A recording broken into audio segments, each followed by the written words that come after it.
Hey guys, welcome back to day 3 of the new money advent calendar. We've started off strong, 3 videos in a row. I'm gonna get real tested at like the 20th and the 21st of December, 22nd of December. Yeah, it's gonna be tough. I have a feeling my videos are gonna get shorter and shorter, but make sure you definitely subscribe to the channel. If you are not subscribed, click that red button, god damn it. And make sure you turn on notifications as well. We got a lot of YouTubers coming onto the channel over the next couple of weeks, so make sure you don't miss that. We got some really awesome YouTubers coming onto the channel, so I'm excited. Make sure you subscribe, notification bell, like the video, all that stuff. But in this video, we're going to be talking about 5 money lessons that I wish I learnt sooner in my life. Yeah, definitely. I've made some. Well, I haven't made too many financial mistakes just yet, but there are definitely some things that I wish I knew about sooner. They would definitely have pushed me a lot further along in the process. But anyway, let's talk about it. Let's get started right now.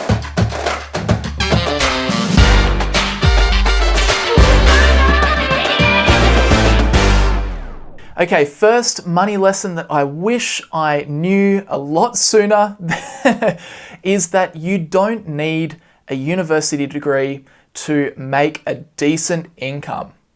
I wish I learned this a lot sooner, but I didn't. I think the funny thing about university is that I think society really grooms you into a path, especially when you're a kid, like you're going to high school, you go through college, then you go to university, you get a good paying job, and then you work that job for the rest of your life. I don't know, just when I look back on university is really expensive. And the thing about university is that it doesn't even guarantee you a job.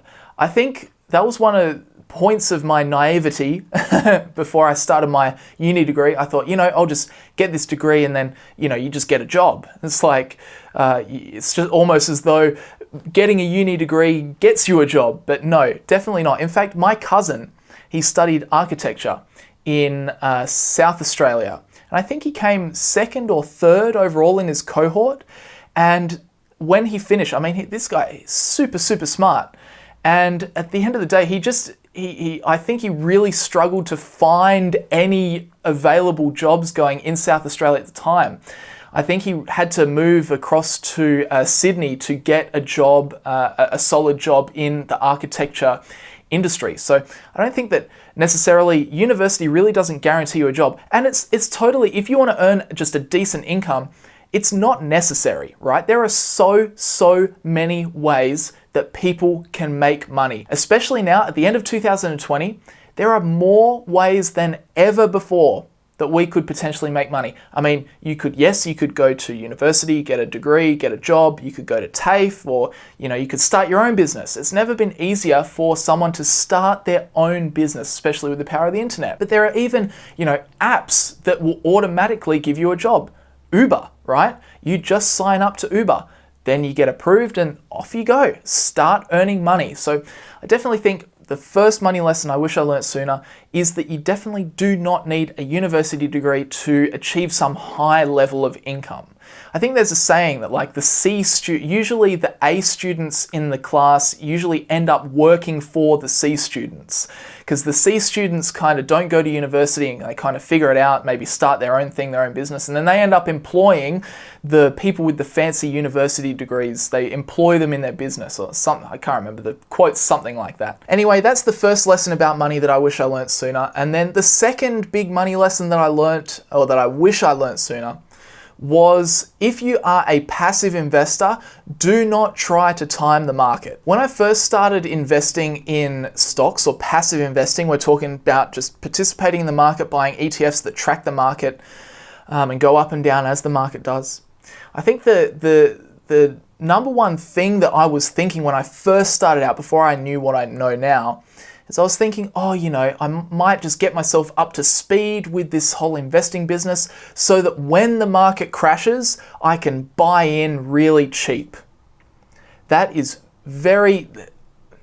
in hindsight, that is a bad way to go about thinking about passive investing. I'm so glad that I learned about dollar cost averaging. Dollar cost averaging is just where you consistently buy the same amount or you invest the same amount over specified time periods and you just keep going. Because here's the thing, If I had stuck with it and not invested, and I would instead wait until the stock market crashed before I invested my money, I would have been waiting probably until the start of this year when the market crashed about, 30 odd percent.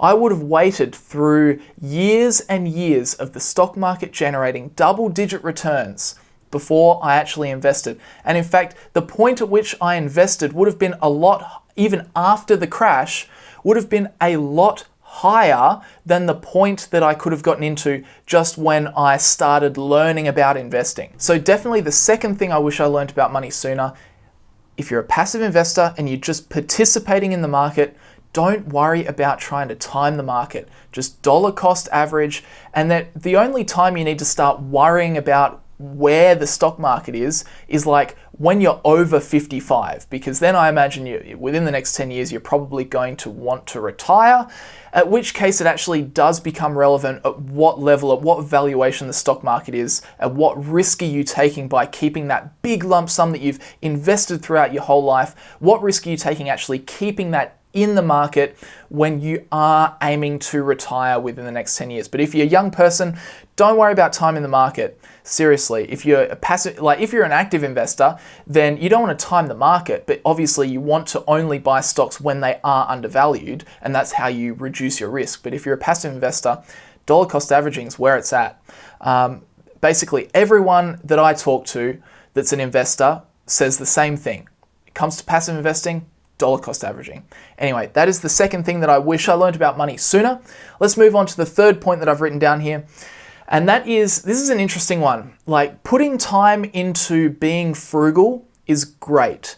However, most of the time, if you're a young person, that time is much better spent trying to make more money. Make more money, start some sort of side hustle, start some sort of business.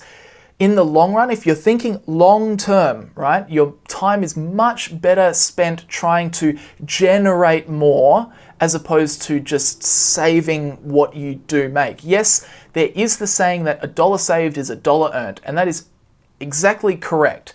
However, if you think long term, you can't save more than 100% of your income. If you make $60,000, the most you can save is $60,000.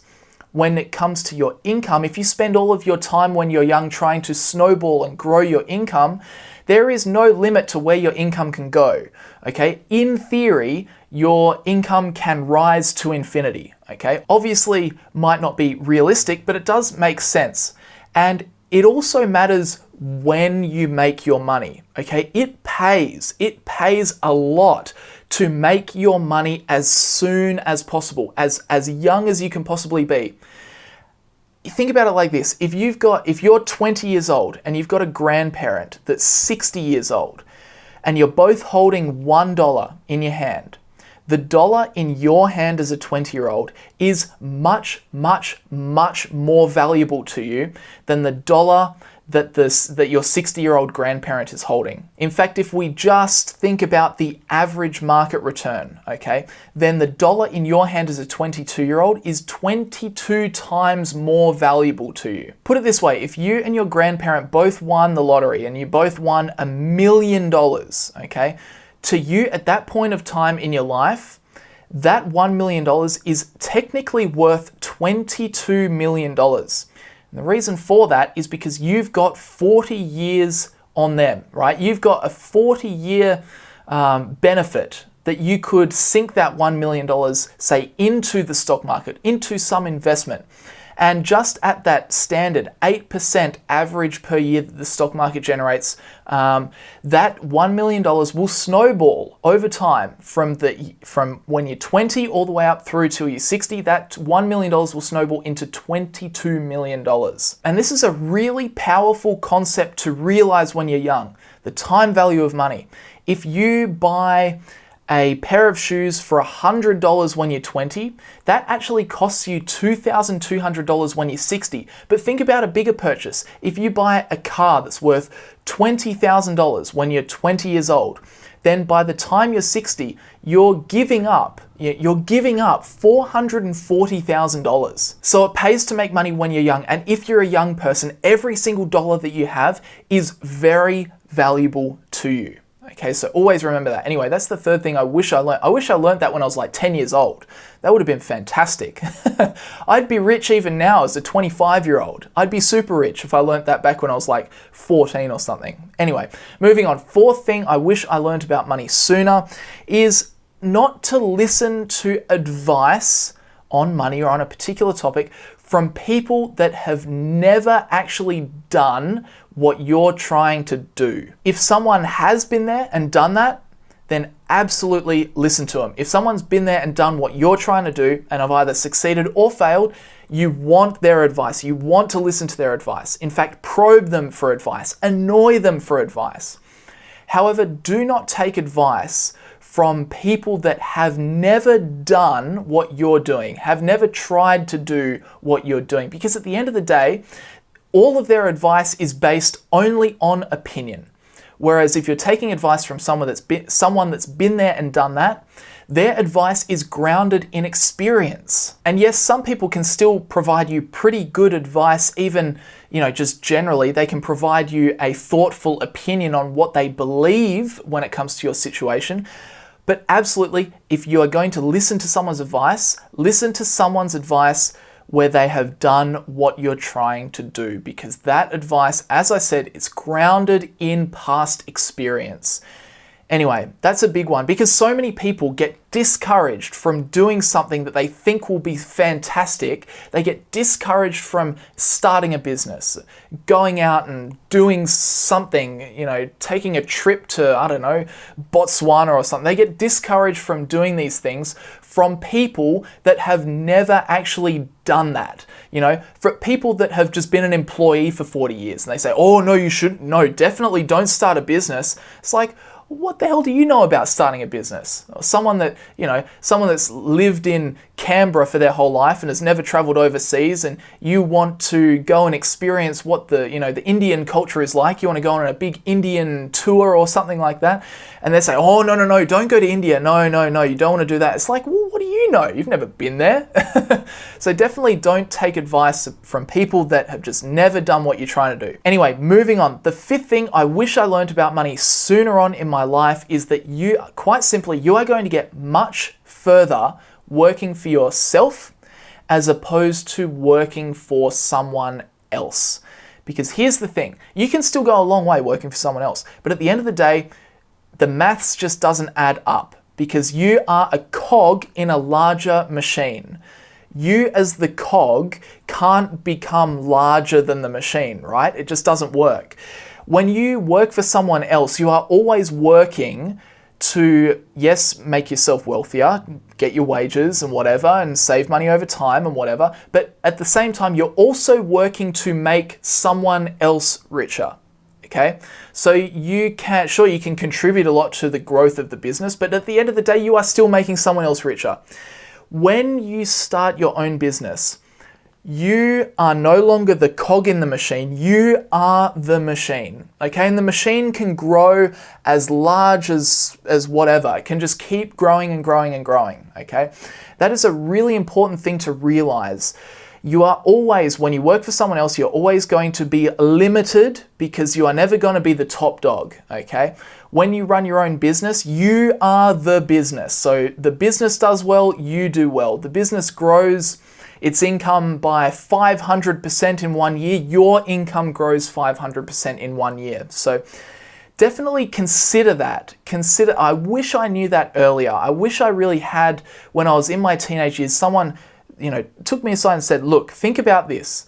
If you work a job, yes, you're going to earn money, and yes, you can continue to get better jobs, but at the end of the day, you are the reason that you've got that job is to make someone else higher up richer, the owner of the business richer. That's why you've got that job. But it's just, it pays so much. And now that I've actually gone out and started my own business, I see this happening. I don't say this to brag, I say it because it's impactful. When I was a physio, right? Well, now that I was a physio working full time, and now I've switched and I run this YouTube channel, and I also run another business, PROFITFUL. Okay, I'm now earning 3 times what I was earning when I was a physio, just working for someone else. Okay, because I've taken charge and I've become my own boss. Now, whatever the YouTube channel does, whatever PROFITFUL does, that's me. That's whatever growth happens, that's also growth in my income. So overall, definitely you'll get a lot further working for yourself and doing something you're passionate about that you can put your time and your energy into, as opposed to just working a job for someone else, because for your whole life, you're just going to be working to make someone else richer. Anyway, that was a much longer video than what I thought it was going to be. But I get so passionate about this topic, right? Because I really do wish I learnt these things sooner, because now having gone through being an employee and now running my own business, it's just all of these things are now so obvious to me. It's like, oh my gosh, that makes total sense, you know? So anyway, hopefully this provides some sort of value. That is the third day in a row of videos. Whew, we're getting stuck into it now. December, whoa, what a big month. So I hope you enjoyed the video. Of course, leave a like if you like what I'm doing here with the Advent calendar, 25 days straight of videos.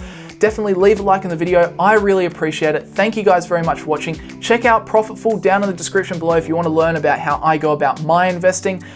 But that's it from me, guys. Day 3 done. Guess what? I'll see you tomorrow.